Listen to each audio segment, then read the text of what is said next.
This is Leafs Morning Take with Nick Alberga and Jay Rosehill. Now we've got a fight started here right off the bat with Rosehill. 30 minutes of live, nonstop Leafs talk starts now.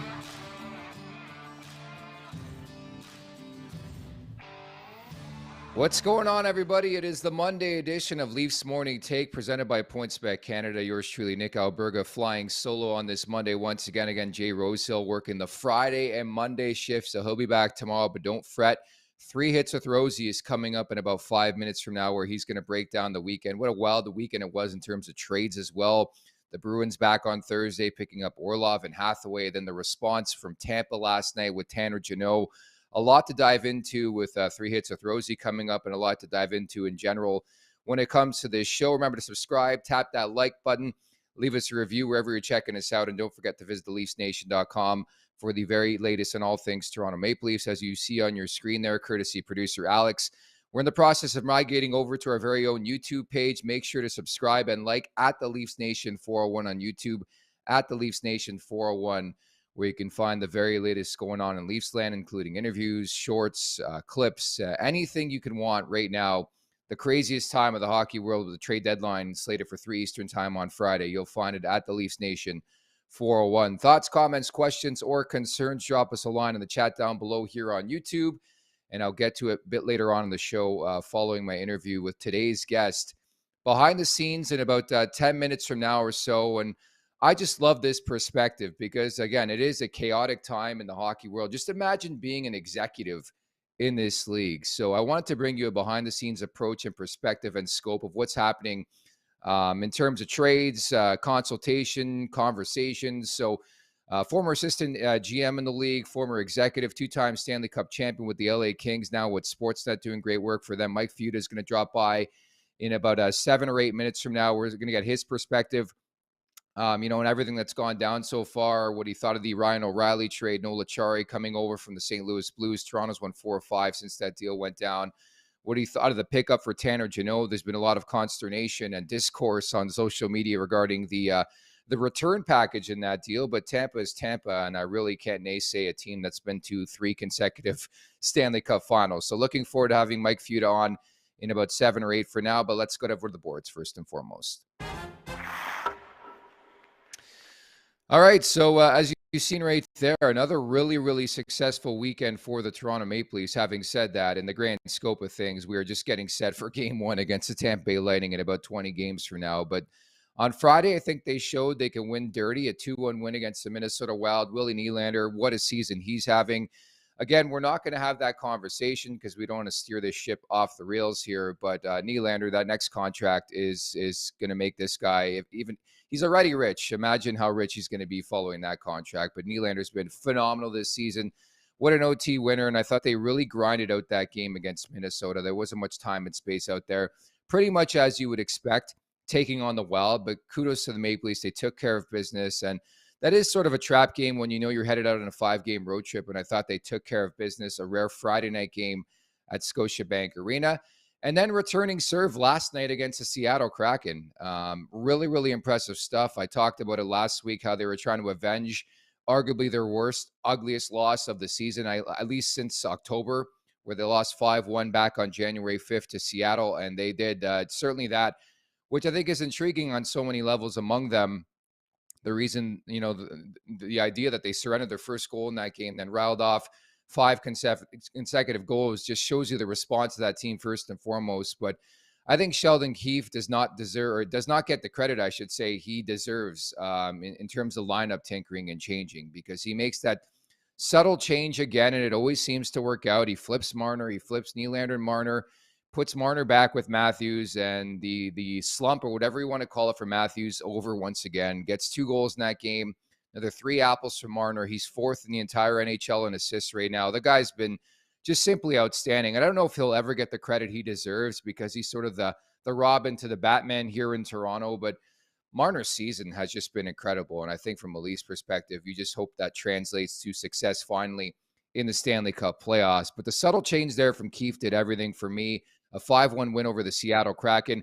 And what a return as well for Mark Giordano. So he scores a goal, but let's not bury the lead. He sets the shot block record his 2045th shot block in NHL history. I think they started mapping this out back in 2005. And so, yeah, he leads the NHL in the history of the league for most shot blocks. The guy's a warrior. And I think you draw parallels to last year's trade deadline. Just what a pickup, what he's meant to this city, the fact that he wants to be a Maple Leaf, that he's from the area. I just think it's been a home run trade for Kyle Dubas, and that extension, that cap hit just looks tremendous as well. So kudos to Mark Giordano. And as mentioned, Toronto, similar to the New York Rangers, have been boosted by that acquisition, the Ryan O'Reilly pickup, the Nola Chari pickup. It just added a couple different dimensions to this team, and they're feeling great about life. I didn't even mention Ilya Samsonov. I thought he was great last night, 26 stops, especially after you surrender the first goal. You could have the tendency to get down on yourself. I thought he kept on playing, and I thought he made some big stops in the second period, big stops in the third period, and solidifying that 5-1 victory. And maybe the best part about that game, they really didn't sag, which we have seen at times before with this Maple Leafs team where they take the foot off the pedal when they go up big. They really didn't last night. It was really an impressive victory over a pretty decent Seattle team who currently is in a playoff spot. So all in all, very, very happy with the weekend. I give it, great marks, and certainly we look forward to the trade deadline to see what the Maple Leafs can add between now and 3 Eastern time coming up on Friday. So again, we're a couple minutes away from Mike Futa, but for now, we're going to hear from the man, the myth, the legend himself, Jay Rosehill.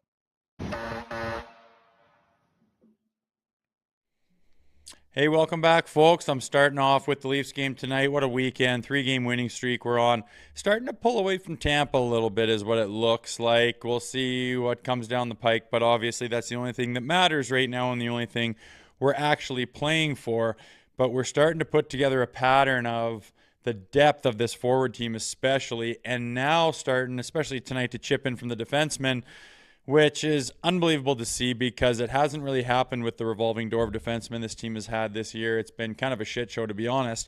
And if you look at their DB to go all the way down the line and see how many defensemen have actually played for this team this year, they've run into a lot of injuries and have actually come out the other side pretty unscathed and chipping in offensively, which is just scary because, I mean, if Johnny T and Nylander aren't in it tonight, all of a sudden Marner catches fire or Austin Matthews, and let's not forget about the new big boy out there as well, who's chipping in with Ryan O'Reilly. So it's just mayhem with offense with this team, and if their defense starts chipping in as well, I mean, I really thought that Sammy looked amazing tonight too. That's a whole other story. It's just good things for the Leafs. It's a good time to be a Leaf. I hope you guys aren't taking it for granted. Number 2, did you guys see that Lucic fight last night? I mean, big boy Curtis McDermott, my God, what is he, 6'5", 230. Yeah, he's 28 years old, and he's one of the big boys in the league. He's one of the new big boys out there, and man, goes up against Lucic. I didn't think they wanted to go. I thought they were kind of half-heartedly. The linesmen were in there MFing each other a little bit, and then all of a sudden they're like, no, I'm gonna get free of this linesman, and they go. And big boy Milan just puts a couple down the barrel as Max kind of laying a half-hearted one, leaning with his chin, and boom, right down the center, it buttoned him. And pretty cool to see the old boy. I mean, he's only 34 years old, Milan Lucic, but he's been playing for 1,100 games. He seems like he's been there forever. And to see he's still got that jam was pretty awesome to watch that fight live. Finally, I mean, I'm sorry to my friends in the West. I live in the West, but this Western Conference, I mean, you guys have won some cups in the last 10, 12, 15 years, I guess, but it is so weak right now compared to the East. The East is an absolute assassination of a conference right now. It is end-to-end better teams than in the West. If any of those teams, especially like the Maple Leafs, were in the Western Conference, they would just literally tap dance their way to the Stanley Cup Finals, and it's going to be an absolute war in the East. It's just Leafs luck that this is the way it is, and they're in that division, and it's going to be a grind right to the end. But like they say, if you can't beat the best, you aren't the best. So be interesting to see how it goes. But right now, 3-game winning streak. Leafs are hot. Things are good.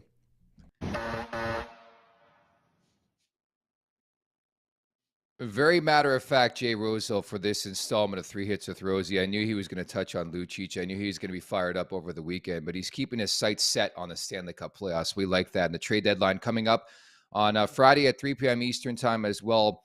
Let's bring in today's guest, former AGM, 2-time Stanley Cup champion, now with Sportsnet. It's Mike Futa. Futes, thanks so much for doing this. How's it going? It's going well. Thanks very much for having me, Nick. I know we've tried to get on a couple times, but that's great. Does Rosie get to see Colorado play at all? I know. Maybe not. Maybe No not in offense, no Calgary. He offense, doesn't have but his his eyes set on that team. you throw Makar in and then Landeskog comes rolling out at the deadline, I think they might be able to hang with a couple teams in the East. So Yeah. No, it's a polarizing conversation right now, Mike. As you know, being an executive in this league and all that, it just like the arms race in the Eastern Conference is on, isn't it?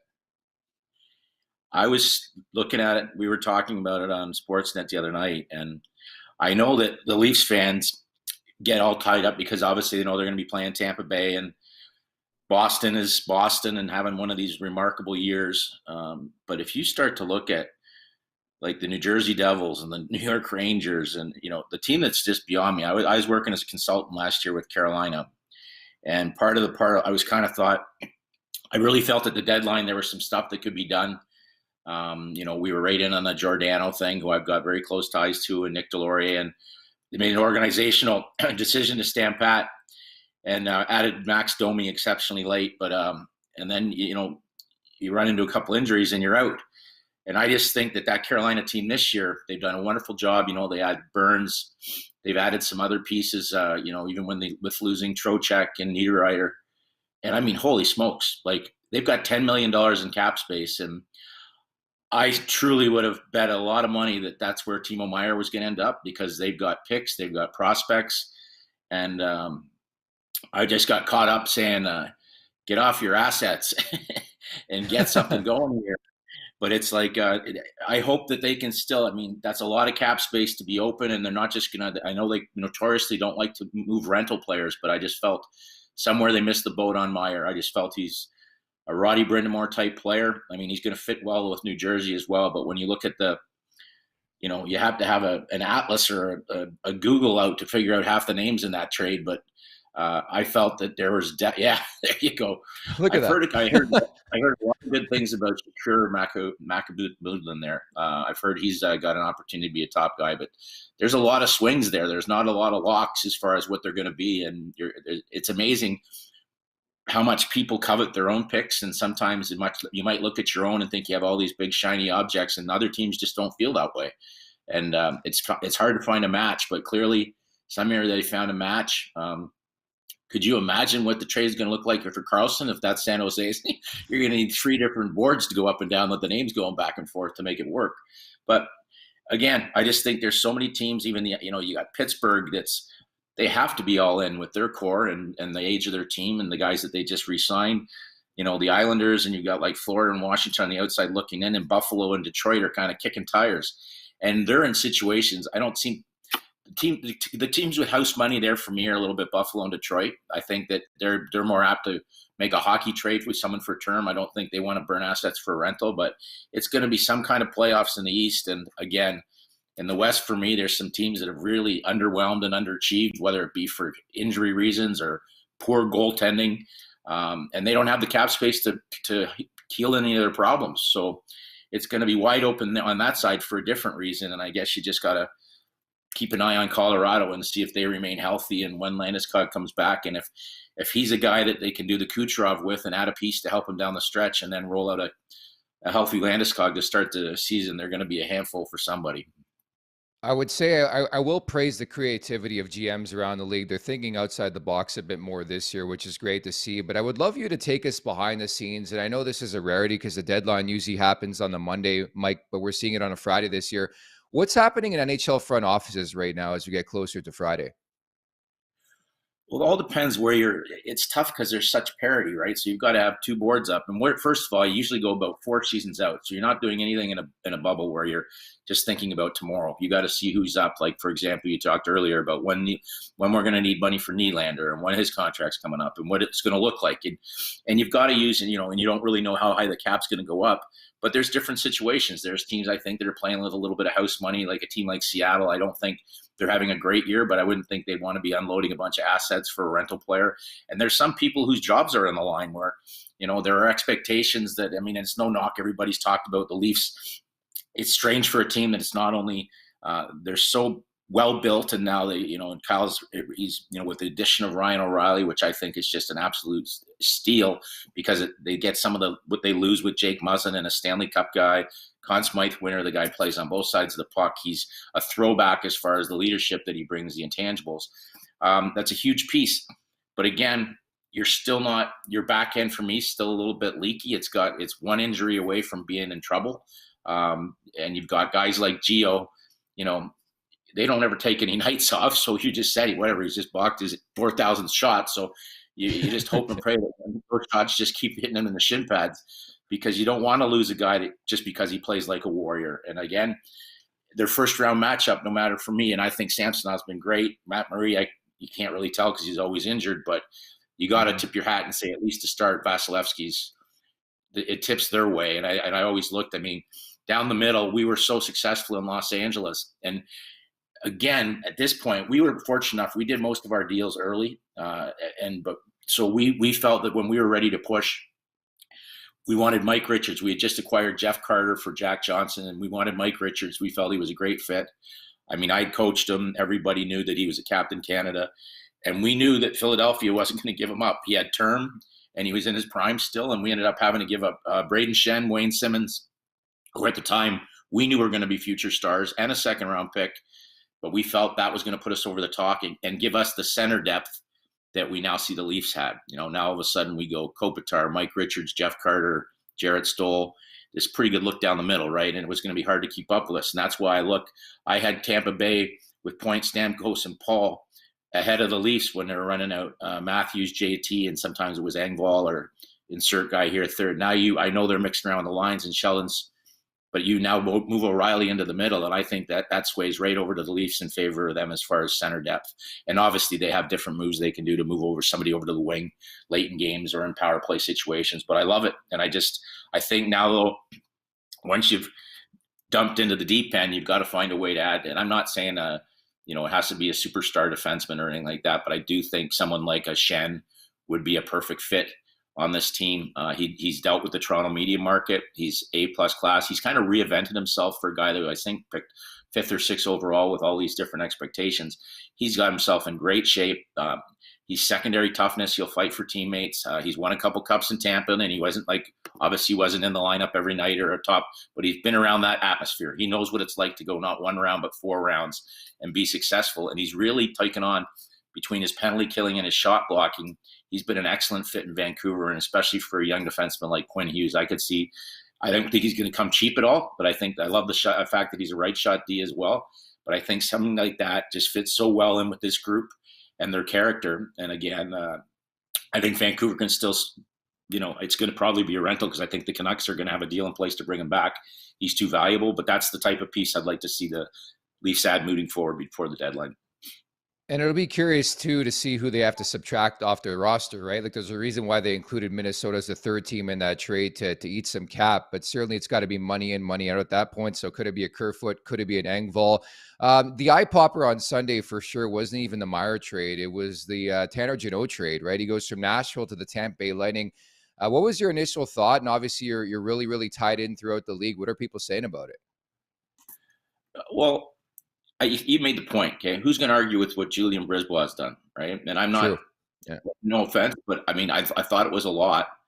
But Tanner Jeannot for me is there's only 4 or 5 players like him in the entire league, right? He's a bit of a unicorn. And this year his play's fallen off, but it's not too often you get a guy that skates that well, that plays that physical game, and he does it in a 6'4", 215-pound rig. So it's not news I would want to hear if I'm the Toronto Maple Leafs. I think, and he's not a rental, right? So there's a lot for me to like about it in the future. And if he can get his game back, and the caliber of players that they're probably going to play him with in Tampa Bay is going to allow him to get around that net, I think he's one of the guys whose shooting percentage it's almost dropped something like 17 percentage points from last year, where I think he scored 24 goals. So for me, let's just cut it in half and say his shooting percentage is somewhere in the middle of those two things. You're getting a tiger. This guy, he's a mean dude who plays, and he's got captain background. I know he was a huge piece of his Western Hockey League team, and everybody raved about him. And he's one of those stories. I think if you think he was undrafted, it's almost like Mark Giordano story as far as his road to the National Hockey League. And I think you throw someone like that in that lineup, you're like, this is going to be something to watch. This is really going to be something to watch because the depth is very similar. I mean, you got to stay healthy, but you look at that against what the Leafs have depth up front, makes the Ryan O'Reilly trade that much more critical. And again, now it's going to be if somebody can add that extra piece on the back end, because I think it's a little bit more diverse. And I think the top end, they don't really have a Hedman in Toronto, and there's some nastiness there to boot with regards to someone like a Cernak who plays a really strong physical game. And again, they've been there, done that.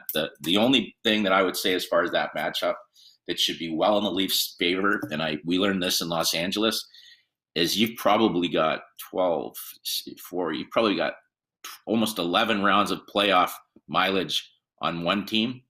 So there should be a bit of fatigue, right? Shortened season, and True. There should be no excuse why Toronto doesn't come out much fresher in this series and have Tampa Bay chasing their tails, because they just haven't played nearly as many games. Yeah, and I think the intriguing thing too with Tampa is like they love paying for cap certainty, right? They've done it before. They did it last year with Hagel. They did it with Nick Paul.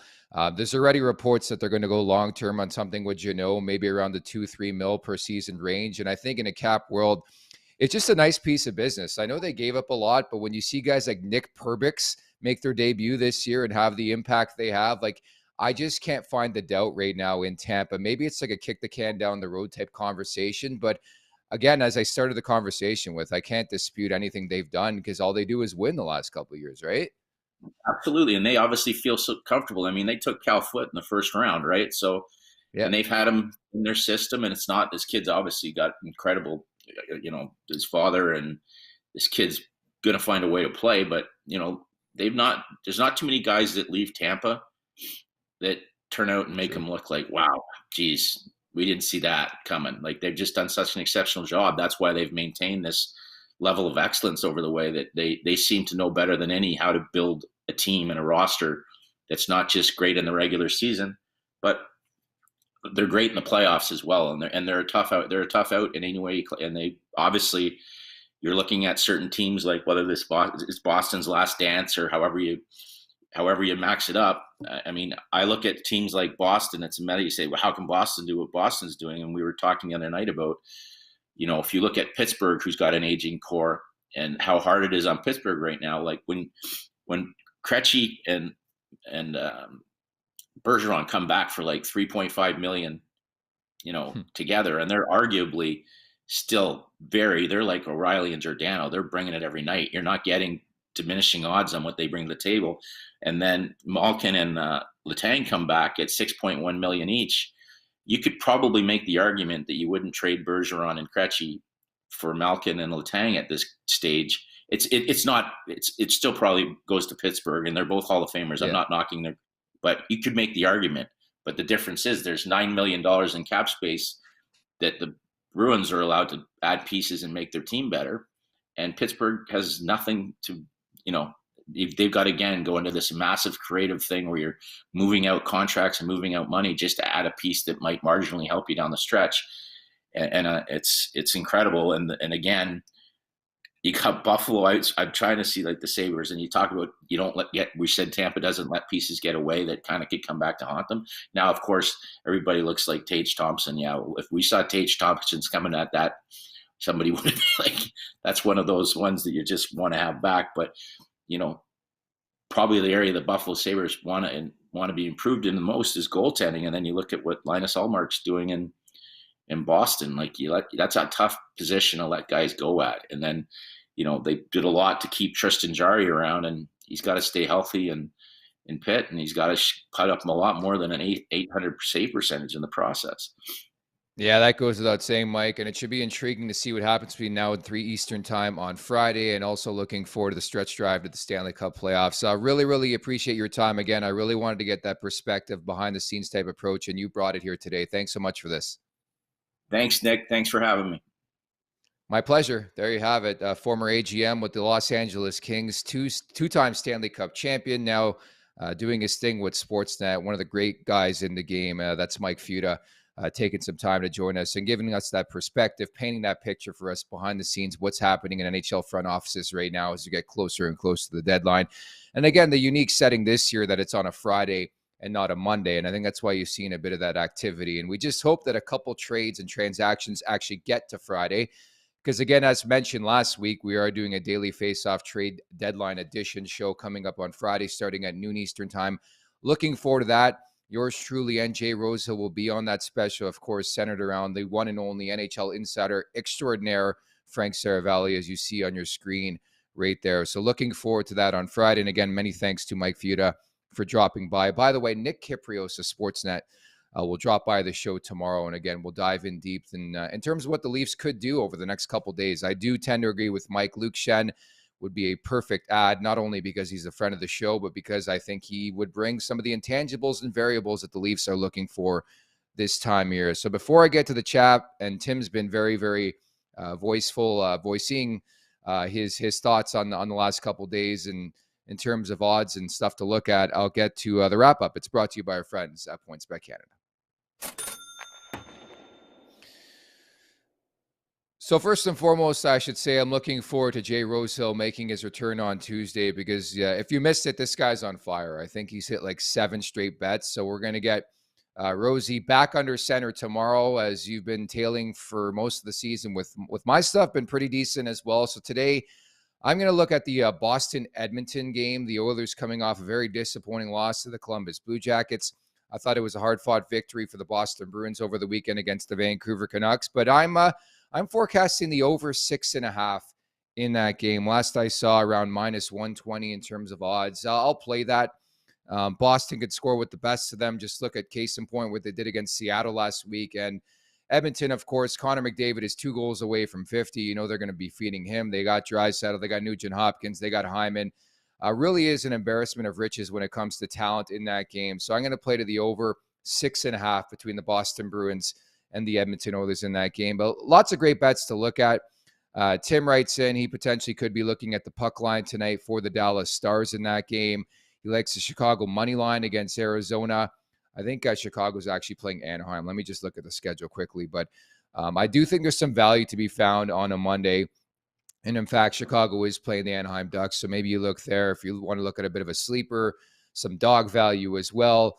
You could sort of look at potential of, it going to OT between Vegas and Colorado, both teams fighting for playoff positioning right now. So those type of angles, I'm very curious to see Detroit this week in general. A 5-game week for the Detroit Red Wings starts tonight. They've got 2 games back-to-back, I believe, here with the Ottawa Senators. And I think if Detroit wants to set themselves up apart from the Sens and other teams, I think you have to try to win both those games. From the Ottawa perspective, they have to get at least 3 points.